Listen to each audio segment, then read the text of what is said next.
Hey, stop scrolling for a second. A maid opened a letter that said her sister was dead. Her boss's fiancé laughed in her face. Nobody in that ballroom knew the woman walking through the front doors was about to burn that whole family's world to the ground. Stay with me. This one gets unbelievable. Hey everyone, welcome back to the channel. Before we start, tell me, where are you watching from tonight and which country do you call home? Drop it in the comments. I love seeing how far these stories travel. Tonight's story is about a woman who lost everything except her dignity, a family who thought money made them untouchable, and a secret buried so deep that only one letter could dig it back up. I promise you, this is not the story you think it is. Let's begin. Nobody remembers the maid's name until the day she cries. Amara Brown had worked in the Whitfield mansion for 3 years, and in 3 years, she had learned exactly how invisible a person could be while standing in a room full of people. She refilled wine glasses without being thanked. She pressed napkins into perfect triangles nobody noticed.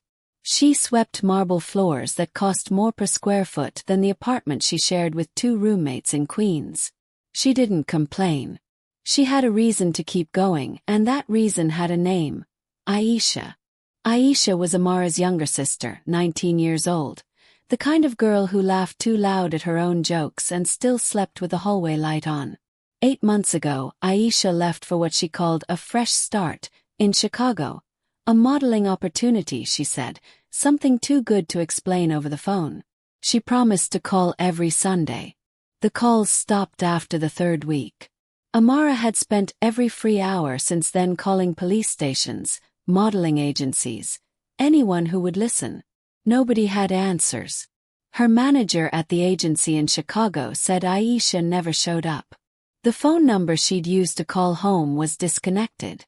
It was as if her sister had stepped off the edge of the earth. Still, Amara kept working, kept smiling at Mrs. Whitfield's dinner parties, kept ironing Mr. Whitfield's shirts with the same careful hands that used to braid Aisha's hair every morning before school. Tonight was different. Tonight was the engagement party. The Whitfield ballroom had been transformed into something out of a fairy tale. Crystal chandeliers dripping like frozen rain, white roses stacked in towers taller than the waiters carrying them, string lights woven through the ceiling like a captured galaxy. Camille Whitfield, the only daughter of the family, was marrying into old money, and she wanted the entire city to know it. Amara moved through the crowd with a tray of champagne, her uniform pressed, her face arranged into the practiced calm she'd perfected over 3 years. She kept glancing toward the door every few minutes, the way she always did lately, half hoping, half afraid that somebody, anybody, would walk in with news about her sister. At 8:47 p.m. somebody did. A courier in a plain black jacket approached the household staff entrance, holding a cream-colored envelope with the seal of the Chicago Police Department pressed into the corner. He asked for Amara Brown by name. Her hands went cold before she even touched it. "For me," she whispered. The courier nodded, apologized for the interruption, and left without another word. The kind of quiet, careful exit people make when they know they're delivering something that will break a person in half. Amara set her tray down on a side table with shaking hands. The party noise around her blurred into a dull hum, like she was hearing it from underwater. She opened the envelope right there, in the middle of the ballroom, because 8 months of silence had taught her that waiting only made the fear worse. Her eyes moved across the page once. Then again, because surely she had misread it. "We regret to inform you that your missing sister, Aisha Brown, has been found deceased. May her soul rest in peace." The champagne glasses on her tray began to rattle before she realized her whole body was shaking. A sound came out of her. Not quite a scream, not quite a sob, something raw and animal that cut straight through the string quartet and the polite chatter and the clinking of crystal. Every head in the ballroom turned. And in the sudden silence, Camille Whitfield, golden hair curled to perfection, diamonds dripping from her ears, laughing at something her bridesmaid had whispered, turned to see the maid crumbling in the middle of her engagement party. She didn't rush over. She didn't ask what was wrong. She laughed. Not a nervous laugh. Not confusion. A real, sharp, delighted laugh, like she was watching a scene from a comedy she'd already seen the ending of. "Oh my God," Camille said, loud enough for half the room to hear, raising her champagne glass like she was toasting the moment. "The help is having a moment. Someone get her out of here before she ruins the photos." Amara looked up through tears, the letter crushed in her fist, and for the first time in 3 years of silence and invisibility, she felt something new rising in her chest. Not sadness, rage. But she had no idea yet, none of them did, that the woman about to walk through those front doors in less than 10 minutes would make sure Camille Whitfield never laughed like that again. The room didn't stop staring, and Amara didn't stop shaking. Mrs. Whitfield, Camille's mother, appeared at her daughter's side within seconds, her face a mask of practiced concern that didn't quite reach her eyes. "Camille, sweetheart, that's enough," she murmured, though her tone carried more embarrassment about the scene than actual sympathy for the woman sobbing 10 feet away. Amara barely heard any of it. The letter was still trembling in her hand, the words burning themselves into her mind over and over. Found deceased. She thought of Aisha at 7 years old, refusing to eat vegetables unless Amara made a game out of it. She thought of Aisha at 15, sneaking out to a school dance and calling Amara at midnight to pick her up because she was scared to walk home alone. She thought of every birthday, every argument, every late-night conversation about nothing and everything. Just like that. A stranger's signature on a piece of paper, and 8 months of hope collapsed into nothing. "Get her some water," someone muttered. "Get her out," Camille corrected, waving a manicured hand toward the kitchen entrance like she was shooing away a stray cat. "This is supposed to be the happiest night of my life, and she's out here sobbing like it's a funeral." "It is a funeral," Amara said, so quietly that only the people closest to her heard it. Her voice cracked on the last word. Camille rolled her eyes and turned back to her fiancé, a tall, polished young man named Grant who at least had the decency to look uncomfortable. "Grant, baby, can you believe this? I planned the party of the century and the maid decides tonight is the night to have a breakdown." It was in that exact moment, as Amara stood in the middle of 200 strangers, clutching the worst news of her life while the woman who employed her mocked her grief in front of everyone, that the ballroom's massive front doors swung open. A woman walked in. She was not on the guest list. Nobody had announced her. She simply arrived, the way certain people do when they've never in their life needed permission to enter a room. She wore a deep emerald dress that made every other outfit in the ballroom look like it was trying too hard, and she moved with the unhurried confidence of someone who owned more of the city than anyone currently standing in it. The murmur that spread through the crowd wasn't confusion this time. It was recognition. "Isn't that? No way, she doesn't do public appearances. That's Vivian Cole. The Vivian Cole. Vivian Cole. Self-made billionaire tech and media empire, famous for 2 things. Her ruthless business instincts, and her almost total absence from the social circuit. She hadn't attended an engagement party in this city in over a decade. Whispers said she despised events exactly like this one, full of people performing wealth instead of earning it. So why was she here? Mrs. Whitfield's face went pale, then flushed with the particular panic of a woman realizing her party had suddenly gained a level of importance she wasn't prepared for. She hurried forward, arms already extending for an air-kiss greeting. "Ms. Cole, what an honor. We had no idea you'd be joining us tonight. Please let me." Vivian didn't look at her. Vivian was looking across the ballroom, past the champagne towers and the string quartet and the 200 confused guests, directly at the young woman in the maid's uniform standing frozen with a crumpled letter in her hand. "Amara," Vivian said. The whole room seemed to hold its breath. Amara blinked through her tears, certain she had misheard. Nobody in this world knew her name except the people who employed her, and even they rarely used it. "I'm sorry," she said, voice shaking. "Do we?" "You don't remember me," Vivian said, stepping further into the ballroom, her heels echoing against the marble like a countdown. But I know exactly who you are. And I know exactly what's in that letter you're holding. Camille let out an incredulous laugh, though it sounded thinner now, less certain. I'm sorry, what is happening right now? Vivian finally turned to look at her. A slow, deliberate turn, the kind that made the temperature of the room drop several degrees. What's happening, Vivian said, is that I'm about to save you the trouble of finding out the hard way what your fiancé's family has actually been hiding for the past 8 months. Grant's champagne glass slipped an inch in his hand. Mrs. Whitfield's smile cracked at the corners. And somewhere behind the bar Mr. Whitfield, who had said nothing all evening, quietly set down his drink and looked toward the exit. Silence has a weight, and it pressed down on the entire ballroom. Vivian Cole crossed the marble floor with unhurried steps, and every guest instinctively parted to let her through, the way a crowd moves for someone who has never once had to ask. She stopped directly in front of Amara, close enough that Amara could see something unexpected in the billionaire's eyes. Grief. Real aching grief. That letter, Vivian said softly, nodding toward the crumpled paper in Amara's hand, is a lie. The words didn't register at first. Amara looked down at the letter, then back up, searching Vivian's face for some explanation that made sense. What? Your sister isn't dead, Amara. Vivian's voice was steady, but her eyes were glassy. I know because she's been living under my protection for the last 5 months. In a safe house 2 states away, under a name that isn't hers, because the people who took her made sure she had every reason to be terrified of coming home. The ballroom exploded into gasps and whispers, but Amara heard none of it.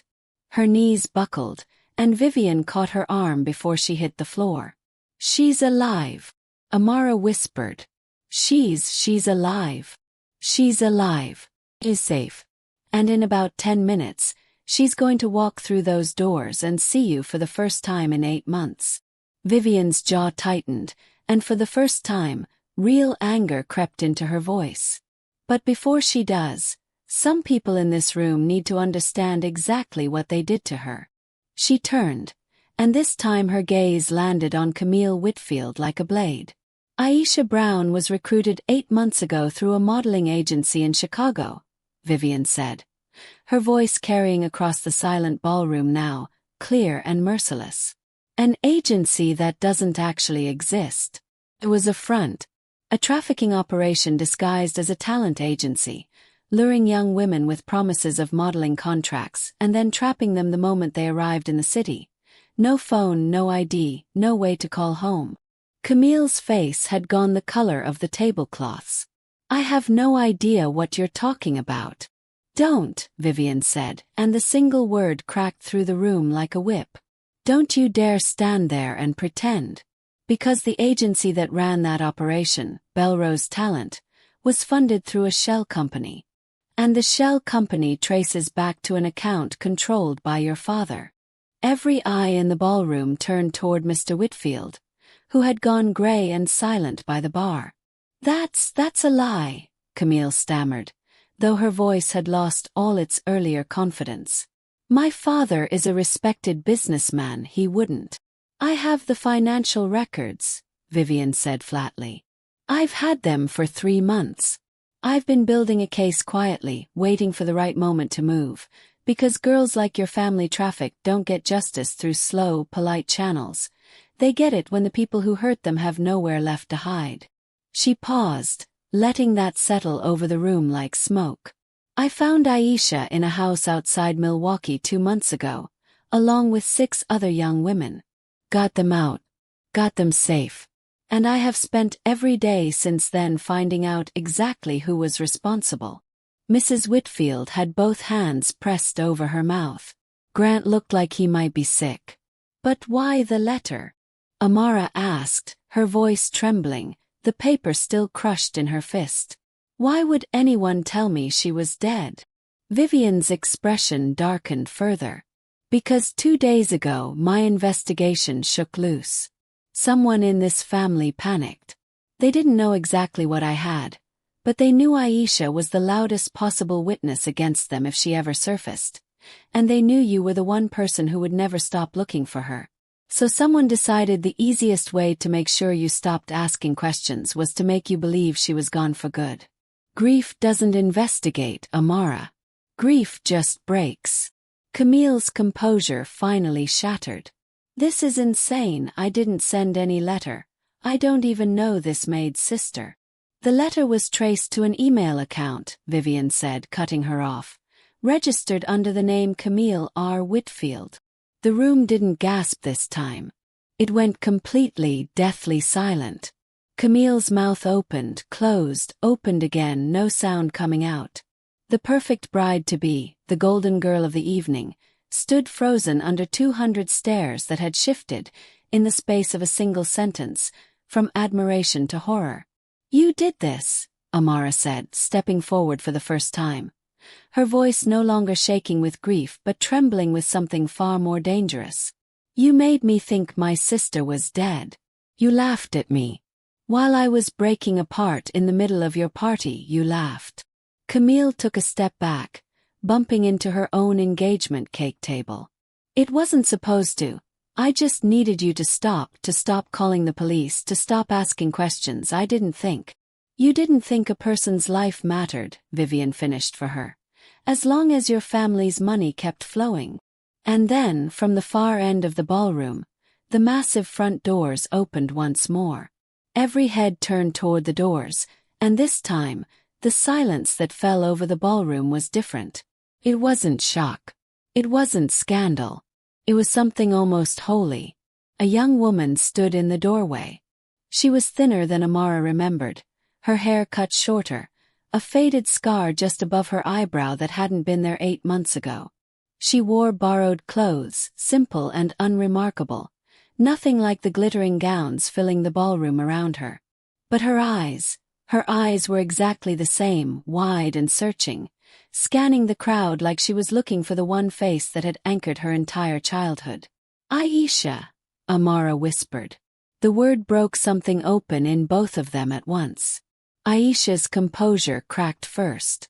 She started walking, then running, weaving through stunned guests in designer gowns and tailored suits, who parted for her the way people part for something they don't understand but instinctively know is important. Amara dropped the letter, the cruel, false letter that had nearly destroyed her, and ran to meet her. They collided in the middle of the ballroom floor, arms wrapping around each other so tightly it looked like neither of them intended to ever let go again. Amara sobbed into her sister's shoulder, and Aisha sobbed back, and for a long moment, the 200 guests who had come to celebrate a stranger's wedding stood frozen, watching something far more real than anything they'd witnessed all evening. "I looked for you every single day," Amara choked out. "I called everyone. I never stopped." "I know," Aisha whispered. "I know, I heard. Vivian told me everything. She told me you never stopped looking." Vivian stood a few feet away, arms crossed, watching the reunion with an expression that mixed satisfaction with old private grief. The look of someone who had lost a fight like this once before and had spent every day since making sure she wouldn't lose it again. Camille, meanwhile, had backed herself into a corner near the cake table. Her father moving toward her, both of them speaking in urgent, hushed whispers that nobody bothered pretending not to listen to. "Dad, tell them it's not true," Camille hissed. "Tell them the accounts aren't real, tell them." "Camille," Mr. Whitfield said, his voice hollow. "Sit down." "What?" "Sit down." He wasn't looking at his daughter. He was looking at the 2 federal agents who had just stepped through the ballroom's side entrance. Quiet, unremarkable men in plain suits who Vivian had clearly been expecting, because she gave the smaller one a single nod before turning back toward the sisters embracing in the middle of the floor. "You called the police?" Grant asked Vivian, his voice cracking. "I called them 3 weeks ago," Vivian said calmly. "I've been waiting for tonight because I wanted every person in your family's social circle to see exactly what kind of people they've been applauding for the past several years. Reputation is the only currency people like the Whitfields actually respect. So I decided to spend it publicly." Mrs. Whitfield had gone silent, her earlier air of gracious hostess replaced by something brittle and frightened. She reached for her husband's arm, but he stepped away from her too, his face the color of ash. The agents moved calmly through the crowd, speaking quietly first to Mr. Whitfield. Then, after a long pause and a whispered exchange nobody else could hear, to Camille as well. Her protests grew louder, more desperate, until one of the agents simply said, "Ma'am, we can do this here, or we can do this outside. Your choice." He chose outside. It didn't stop the entire ballroom from watching her walk out. Mascara streaked down her face, past the towering white roses and the string lights she had spent months planning, the perfect night of her life dissolving into the worst one. Amara barely noticed any of it. She had her hands on her sister's face, checking her over like she still couldn't quite believe she was real. "Are you hurt? Are you okay? What did they?"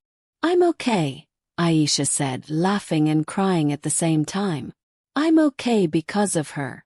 She nodded toward Vivian. "She found us, Amara. She found all 7 of us." Amara turned to Vivian, and for the first time all night, her voice wasn't shaking from grief or rage, but from something closer to disbelief. "Why? Why would someone like you spend months looking for people like us?" Vivian's expression softened, and for just a moment, the billionaire businesswoman disappeared, replaced by something quieter and more human. "Because 11 years ago," she said, "nobody came looking for my sister in time. And I promised myself that if I ever had the power to make sure that didn't happen to someone else, I'd use every dollar I had to do it." The ballroom, still stunned, still reeling, went completely silent again, but this time nobody was laughing. The party, if it could even still be called that, dissolved into chaos and hushed conversation within the hour. Caterers stood frozen with trays of untouched hors d'oeuvres. The string quartet had stopped playing somewhere around the moment the federal agents walked in, and nobody had thought to ask them to start again.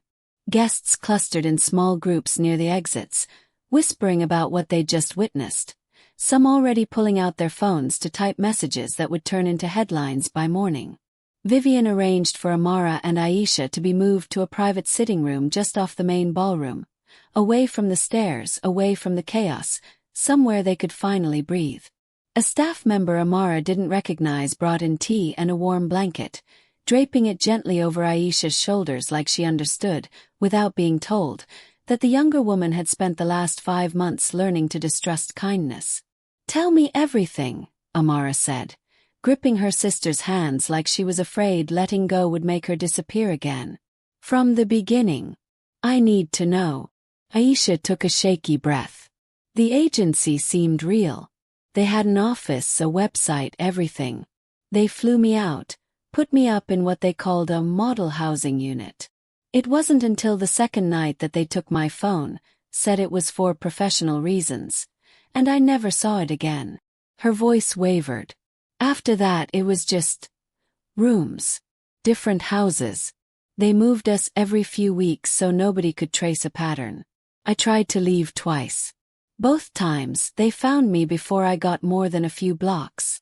Amara's grip tightened, tears sliding freely down her face. "I'm so sorry. I should have found you faster. I should have." "You didn't fail me," Aisha said fiercely, cutting her off. "You called every police station in 3 states. I heard about it later from one of the other girls. Her cousin worked dispatch in Chicago. Said there was a woman calling non-stop asking about a missing sister named Aisha Brown. That was you. I knew it was you. Even when I thought I might never get out, I knew you hadn't stopped looking." Vivian appeared in the doorway then, quiet and unobtrusive, holding 2 folders under her arm. She waited for a natural pause before speaking. "I don't want to interrupt this," she said gently, "but I think you both deserve to know exactly what's happening next, so you're not blindsided by any of it." Amara nodded, wiping her eyes. "Please." Vivian sat across from them, setting the folders on the low table between them. "The federal agents will be building a case against the Whitfield family and the shell company that funded Belrose Talent. It's a strong case. We have financial records, witness testimony from the other 6 women I helped recover, And now, thankfully, the confirmation that Camille personally sent that letter. Pause. That last part matters more than you might realize. It shows consciousness of guilt. It tells a jury she knew exactly what her family had done and chose cruelty over honesty. What happens to them? Amara asked. That depends on how deep the investigation goes. But given what we've already found, I don't expect any of them to attend another party like tonight's for a very long time. Vivian's expression flickered with something like grim satisfaction, quickly replaced by exhaustion. Financial fraud, trafficking conspiracy, obstruction. The list is long. Aisha was quiet for a moment, staring down at her hands. What about the other girls? The ones who were with me. Being reunited with their families this week, most of them. 2 are still finishing statements with investigators, but they're safe. All 7 of you are safe. Vivian's voice caught slightly on the last words, and she looked away for a moment, composing herself. You said your sister, Amara said carefully. 11 years ago. Can I ask what happened? Vivian was quiet for a long moment, long enough that Amara thought she might not answer at all. Her name was Josie, Vivian finally said. She went missing when I was 24, right before my company had its first real breakthrough. I didn't have money then. I didn't have connections. I called everyone I could think of just like you did, and nobody took it seriously because we were nobody.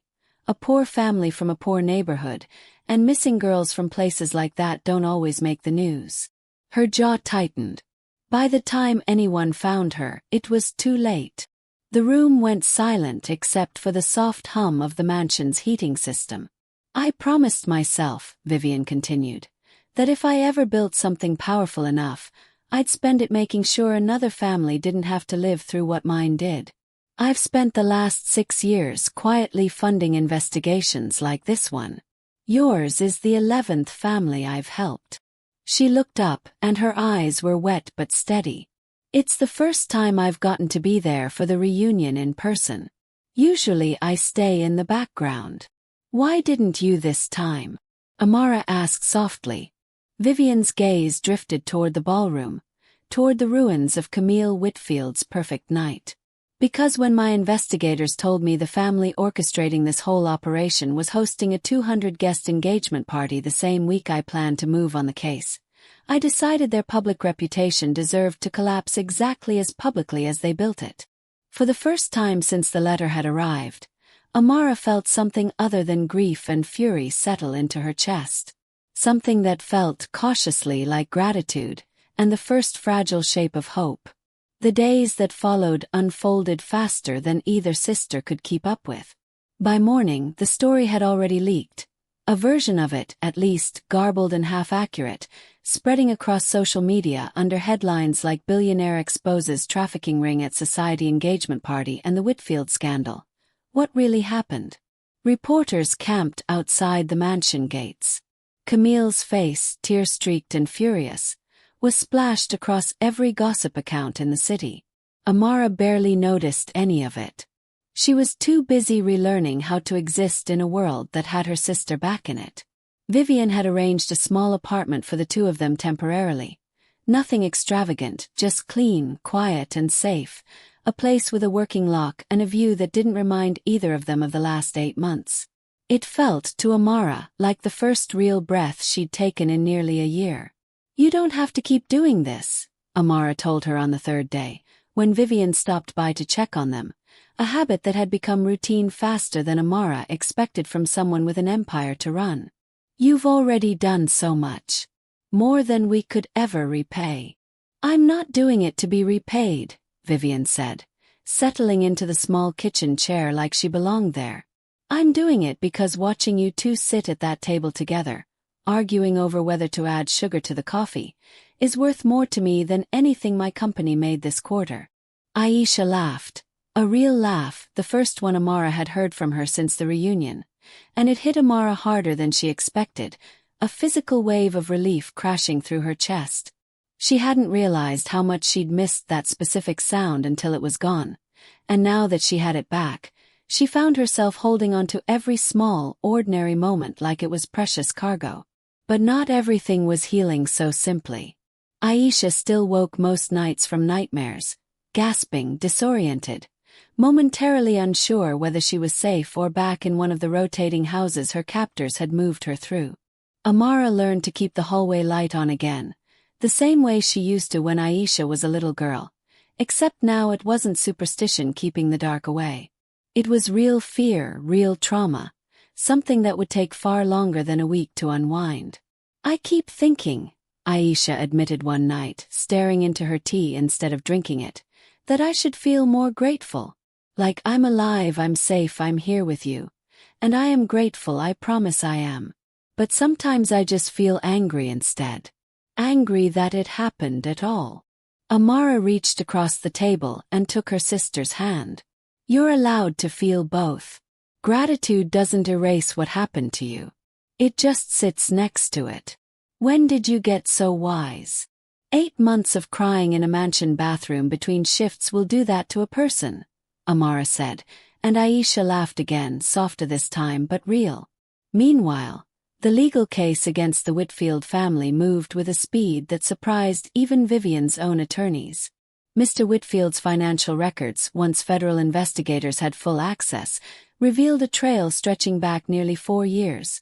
Shell companies, falsified charity donations, and payments funneled through what appeared to be a modeling agency but functioned as something far darker. Camille's involvement, while less extensive than her father's, was damning enough on its own. The email records confirming she'd sent the false death letter became a centerpiece of the obstruction charges against her. Grant, the fiancé, quietly withdrew from the engagement within a week, releasing a brief statement to the press claiming he'd had no knowledge of any wrongdoing. A statement most people online found difficult to believe, given how tightly bound his own family's business was to the Whitfields' finances. Whatever the truth was, it stopped mattering to Amara. She had spent enough of her life invisible in that family's orbit. She had no interest in spending another moment thinking about any of them, except when subpoenaed to give her own statement about the letter. That statement, when she finally gave it, was the hardest 10 minutes of her life.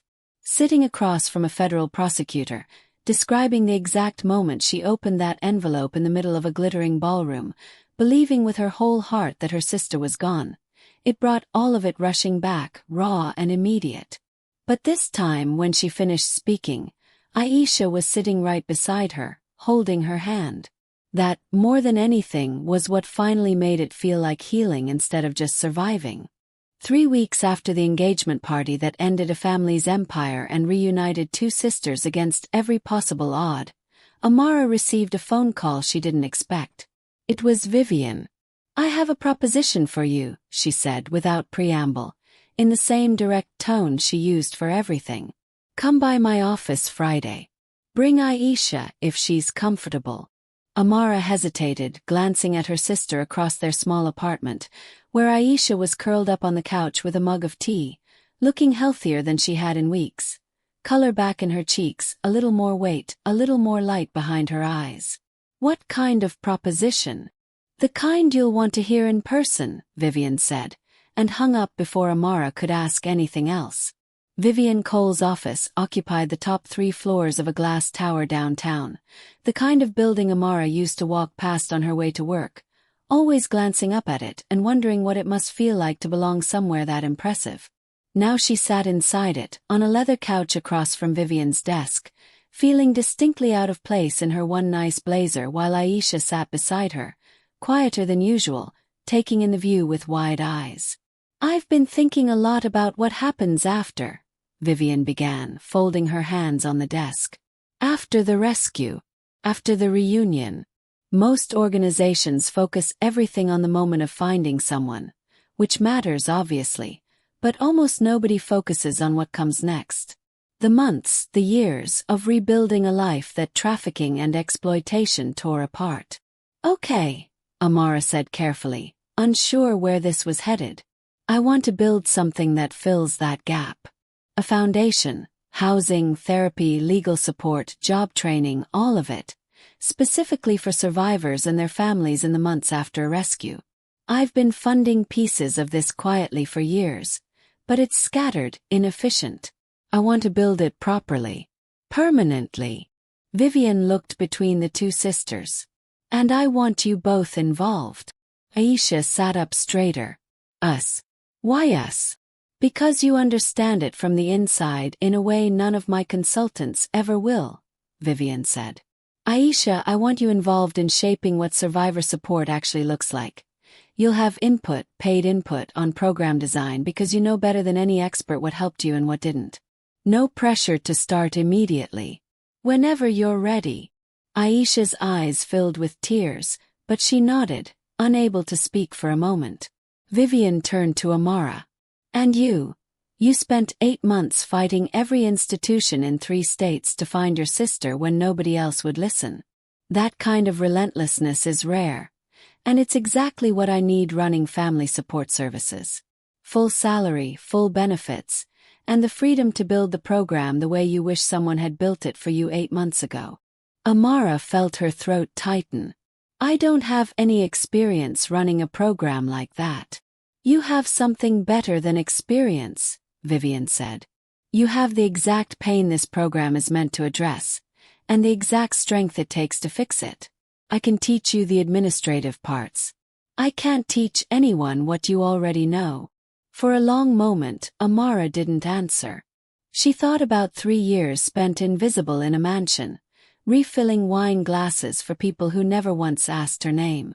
She thought about the ballroom, the laughter, the letter, the worst night of her life turning, impossibly, into the night everything changed. She thought about her sister sitting beside her now, alive, safe, healing, and about the 6 other young women who had walked out of those safe houses with Vivian's help, each one carrying a story just as painful as Aisha's. Yes, Amara said finally, her voice thick. Yes, I want to do this. Vivian smiled. A real smile, the first one Amara had seen from her since they'd met. Good. Because I already had the office set up before I called you. I was fairly confident you'd say yes. Aisha laughed through her tears. You're just as terrifying as they say. I've heard worse, Vivian said, and for the first time, the 3 of them laughed together. An easy, unguarded sound that felt like the first real proof that things could eventually get better. The foundation launched 4 months later, on a bright spring morning that felt almost deliberately symbolic after the darkness of the previous winter. Vivian named it the Josie Fund, after the sister she'd lost 11 years earlier, and the plaque outside the new building, a converted community center 2 blocks from where Amara used to catch the bus to the Whitfield mansion, read simply, "For every family still looking and every survivor learning to be found." Amara stood at the front of a small crowd during the ribbon cutting, her hands shaking slightly as she held the folder containing the program she'd spent months designing. It wasn't a mansion ballroom. There were no crystal chandeliers, no towering flower arrangements, no string quartet. Just folding chairs, a modest reception table, and about 60 people. Survivors, families, social workers, and a handful of reporters who had followed the story since that infamous night at the Whitfield estate. When I was working as a maid, Amara began, her voice steadier than she expected, I used to think the worst part of losing my sister was not knowing where she was. But I was wrong. The worst part was realizing how alone families like mine are when something like this happens. No resources, no roadmap, just fear, and phone calls nobody returns. She looked out at the small crowd, many of them nodding along, some with tears in their eyes. This building exists so no other family has to go through that alone. Aisha stood beside her, and when Amara finished speaking, she stepped forward to add her own words, something she'd been nervous about for weeks, but which came out steadier than either of them expected. I spent 5 months not knowing if my sister was still looking for me, or if she'd given up, Aisha said. I found out later she never stopped, not for a single day. But when I finally got out, I didn't know how to be a person again. I didn't know how to trust simple things. A locked door, a kind stranger, a quiet room. This place is going to teach people that. It's going to give them what I had to figure out completely alone. The applause that followed wasn't loud or dramatic. It was quiet, warm, the kind of applause that comes from people who understand exactly what they're celebrating because they've lived some version of it themselves. Vivian watched from the back of the small crowd, arms crossed, her expression unreadable until Amara caught her eye. And then, just briefly, Vivian smiled the way people smile when they've finally kept a promise made over a decade ago. Later that afternoon, after the crowd had thinned and the folding chairs had been stacked away, Amara found a quiet moment alone in what would become her office. A small room with a single window overlooking the street, nothing like Vivian's glass tower downtown, but hers, entirely hers. There was a knock at the door. Aisha stood there, holding 2 cups of coffee, the same casual gesture she used to make 100 times a week before everything happened. "You did it," Aisha said, handing her a cup and settling into the chair across the desk. "You actually built something out of the worst night of our lives." Amara looked around the small, sparse office.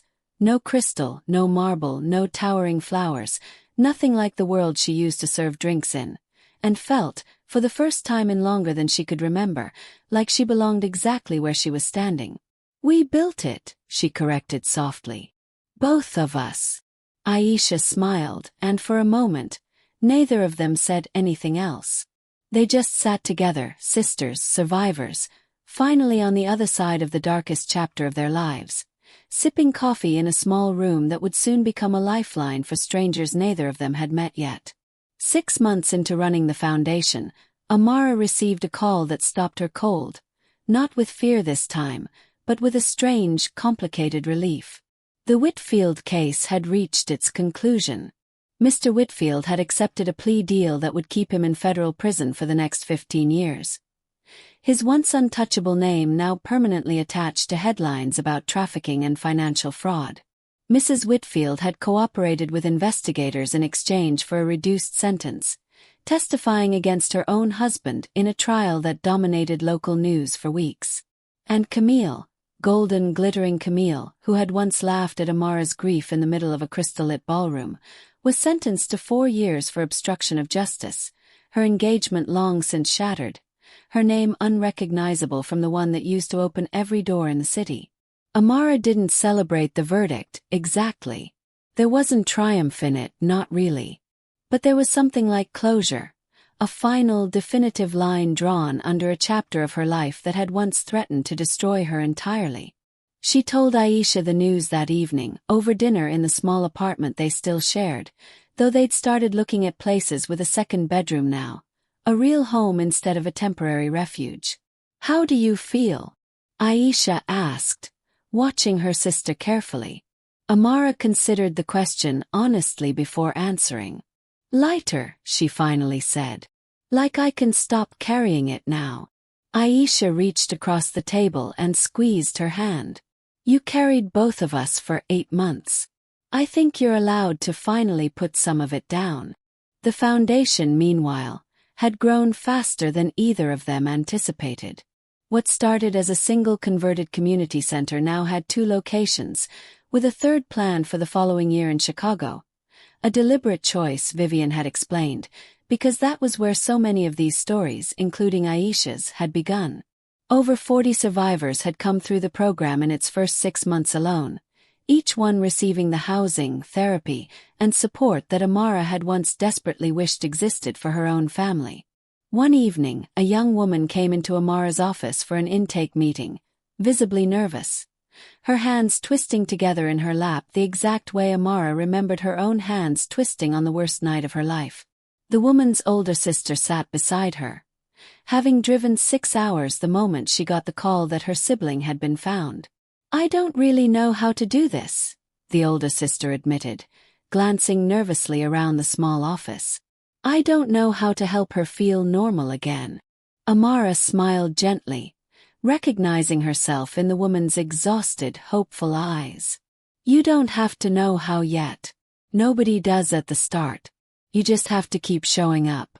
That's enough for now." The older sister's eyes filled with tears, and she nodded, gripping her sister's hand tightly. It was a small moment, unremarkable to anyone passing by in the hallway, but for Amara, it was everything. It was proof that the worst night of her life had transformed, slowly and deliberately, into a purpose bigger than her own pain.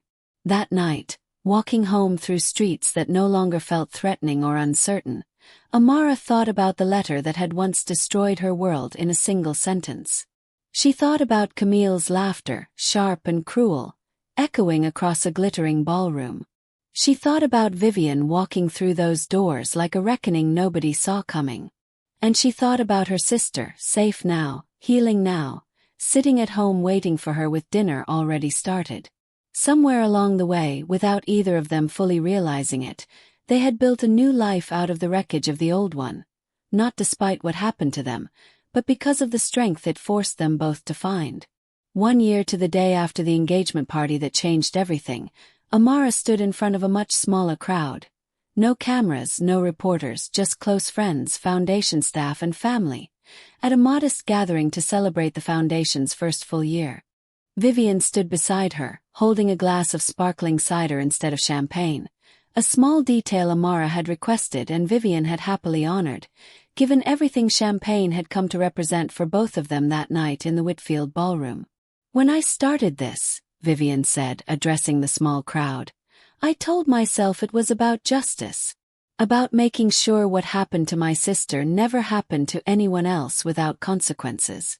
But somewhere along the way, it became about something bigger than justice. It became about building family. Real family, chosen family. Out of people who refused to give up on each other, even when the whole world gave them every reason to." She turned to look at Amara and Aisha, standing together near the front of the small crowd. Hands linked the way they'd been linked in 100 quiet moments over the past year.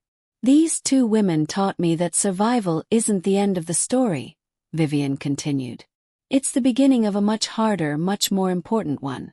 The one where you rebuild, where you help others rebuild, where you turn the worst night of your life into the reason someone else's story ends differently." Amara felt tears sting her eyes as she stepped forward to speak. No folder in her hands this time. No prepared notes. Just the truth, plain and unrehearsed. "A year ago, I opened a letter in the middle of a party and believed, for a few unbearable minutes, that I had lost my sister forever," she said, her voice steady despite the memory. "I have never in my life felt pain like that. But that same night, I learned something I didn't expect, that sometimes the worst moment of your life is also the moment the truth finally has nowhere left to hide." She looked at Aisha, who was crying openly now, unashamed, surrounded by people who understood exactly why. "My sister is alive because one person refused to let cruelty win quietly. Because Vivian Cole walked through those doors and decided that a family's reputation mattered less than the truth. And because of that one decision, 43 survivors have walked through our doors this year and found somewhere safe to land." Amara's voice caught, and she let it, no longer needing to perform strength she didn't feel. "If there's one thing I want anyone watching this, anyone listening to this story to understand, it's this. Never stop looking for the people you love. Never let anyone convince you that grief means giving up hope. And if you ever have the power to stand up for someone who has none, do it loudly. Do it publicly. Do it like Vivian did, in the middle of a crowded room, without a single ounce of apology." The small crowd applauded, quiet but full, the kind of applause that comes from people who had lived through their own versions of this story and knew exactly what it cost to stand here, whole on the other side of it. Later that evening, as the gathering wound down and the sun began to set outside the foundation's windows, Amara sat with Aisha on the front steps, the same way they used to sit on their childhood porch back home, years before any of this happened. "Do you ever think about that night?" Aisha asked quietly. "The party, the letter, all of it." "Every day," Amara admitted. "But not the way I used to. I used to think about it as the worst night of my life. Now I think about it as the night I found out how strong I actually was." Aisha rested her head on her sister's shoulder, the same way she had 100 times growing up, the same way she would 100 times more in the years ahead. "I'm proud of you," she whispered. "I'm proud of us," Amara corrected gently, watching the sunset paint the sky in soft gold, A color that reminded her, finally, of warmth instead of loss. If this story touched you tonight, that's exactly why I share stories like this. Because somewhere out there, someone needed to hear that grief isn't the end, that truth always finds its way to the surface, and that the people who love us never really stop looking. If you felt something while watching this, do me a favor. Hit that like button. It genuinely helps this story reach the people who need it most. Subscribe if you're new here, because there are so many more stories like this one waiting for you. And if someone in your life needs a reminder that hope is worth holding on to, share this with them tonight. Thank you for staying until the end. I'll see you in the next story.